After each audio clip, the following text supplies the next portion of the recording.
श्री लक्ष्मी नारायण जी नम। सुख सागर 10वां स्कंद 53वां अध्याय। रुक्मिणी को श्याम सुंदर का हर ले जाना। रुक्मिणी को श्याम सुंदर का हर ले आना। सुखदेव जी ने कहे, परीक्षित, श्याम सुंदर ने वह चिट्ठी सुनते ही बड़ी प्रसन्नता से उस ब्राह्मण का हाथ पकड़ लिया और उसको अकेले में ले जाकर कहा, हे ब्रह्मा मूर्ति, जिस दिन से मैंने रुक्मिणी के रूप वह गुण का हाल नारद जी के मुख से सुना है, उसी दिन से मैं भी उससे मिलने की चाह रखता हूँ। और यह भी मुझको मालूम है कि रुक्माग्रज मेरे साथ शत्रुता रखकर उसका विवाह मुझसे होने नहीं देगा। तुम आज रात्रि को यहाँ रहो। कल प्रात काल तुम्हारे साथ चलकर रुक्मिणी की इच्छा पूर्ण करूँगा। जिस तरह काठ में काठ रगड़ने से आग उत्पन्न होकर सारा वन जल जाता है, उसी तरह शत्रु को सेना समेत जीतकर रुक्मिणी को ले आऊँगा। यह बात सुनकर ब्राह्मण देवता को धैर्य हुआ। मुरली मनोहर ने दारुक सारथी को बुलाकर कहा कि कल प्रात से मैं रथ तैयार करके ले आना।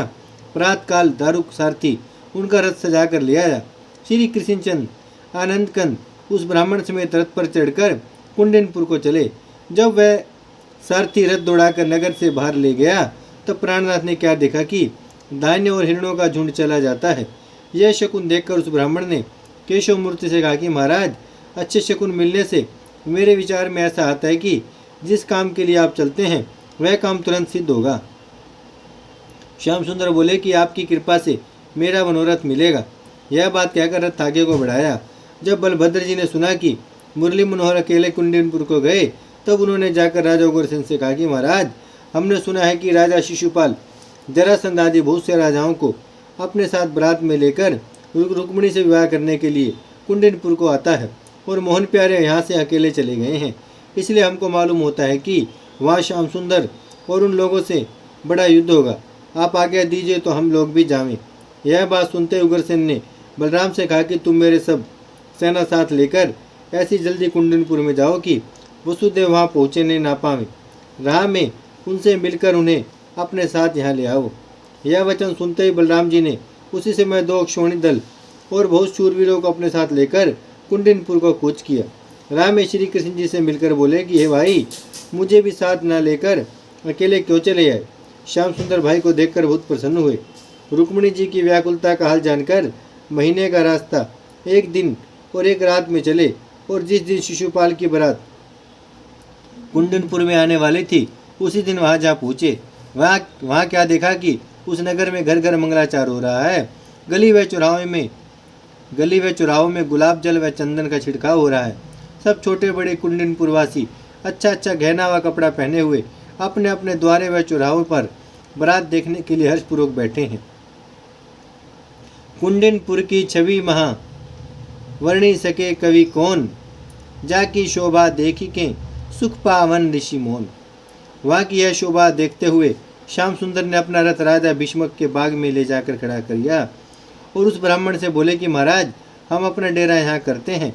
तुम जाकर हमारे आने का हाल रुक्मिणी से कह दो, जिसमें उसको धैर्य हो, और वहाँ का समाचार फिर आकर हमसे कहो तो उसका उपाय किया जावे। यह वचन सुनकर वह ब्राह्मण राज मंदिर को चला। उस दिन राजा भीष्मक बारात निकट आने का हाल सुनकर अपनी सेना को साथ लिए हुए बारातियों को आगे से लेने गया और सम्मानपूर्वक उन्हें अपने साथ ले आकर यथा योग्य स्थान में जनावास दिया और भोजन के अनेक पदार्थ जो जिसे चाहिए था उनके स्थान पर भेज दिया। बारात पहुंचने की खबर सुनकर राज मंदिर में स्त्रियां मंगलाचार करने लगी और पुरोहित ने रुक्मिणी से सोना व गोदान दिलवाकर मोतियों का कंगना उसके हाथ में बंधवा दिया। इतनी कथा सुनाकर सुखदेव जी बोले, हे परीक्षित, कृष्णचंद आनंदकंद कुंडनपुर में पहुंच चुके थे और रुक्मिणी को उनके आने का हाल नहीं मालूम था। इसलिए वह सब चरित्र देखकर अपने मन में चिंता करके कहने लगी कि श्याम सुंदर चिट्ठी भेजने से मुझे निर्लज समझकर अभी तक नहीं आए और उस ब्राह्मण ने भी अभी तक फिरकर कुछ संदेशा नहीं दिया कि प्राणनाथ आते हैं या नहीं।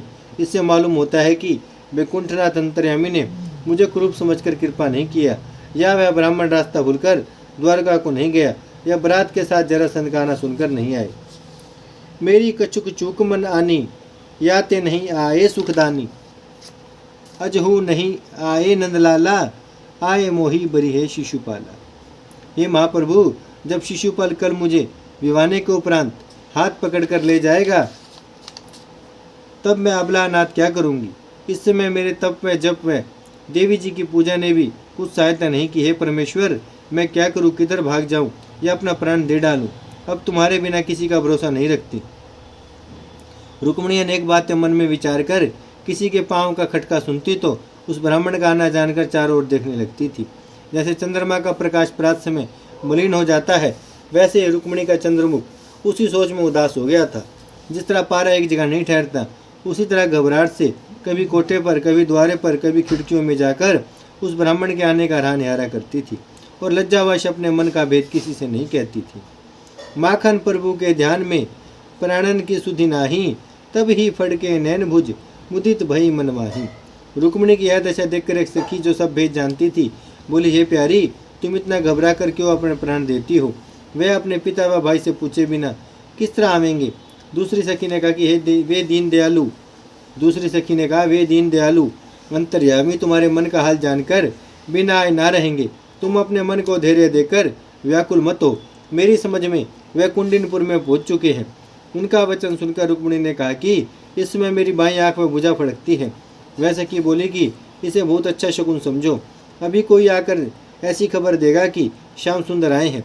जिस समय रुक्मिणी अपनी सखियों से यह चर्चा कर रही थी, उसी समय उस ब्राह्मण ने पूछकर रुक्मिणी को आशीष देने के उपरांत कहा कि केशव मूर्ति ने बलराम जी व सेना समेत यहाँ आकर राजा के बाग में डेरा किया है।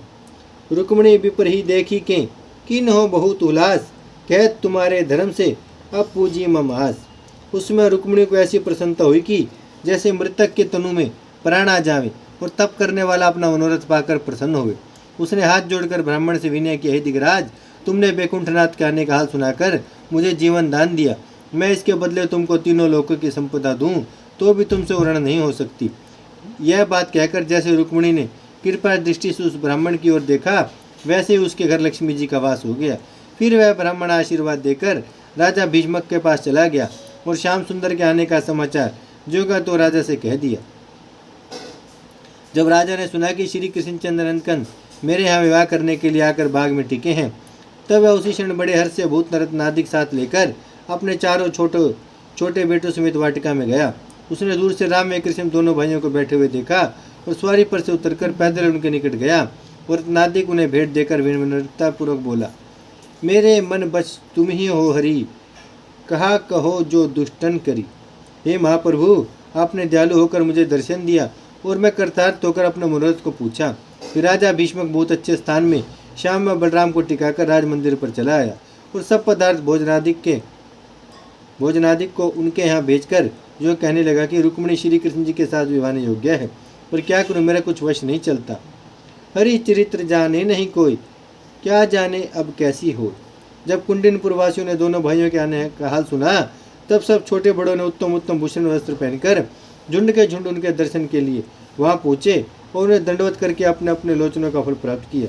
वे बड़े हर्ष से आपस में कहने लगे, हैं अति सुंदर श्यामवर, कहे परस्पर लोग, यह शिशुपाल माधम नहीं रुक्मिणी योग।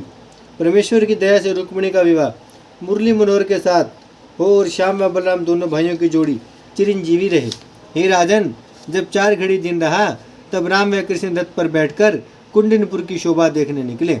जिस गली व बाजार के चौराहे पर उनकी सवारी पूछती थी, वहाँ के सब स्त्री पुरुष अपने अपने खिड़की व द्वारों पर से दोनों भाइयों पर पुष्प आदि बरसाकर आपस में यूँ कहते थे, नीलांबर ओढ़े बलराम, पीतांबर पहने घनश्याम, कुंडल चपल मुकुट सिर धरे, कमल नयन माधव मनहरे।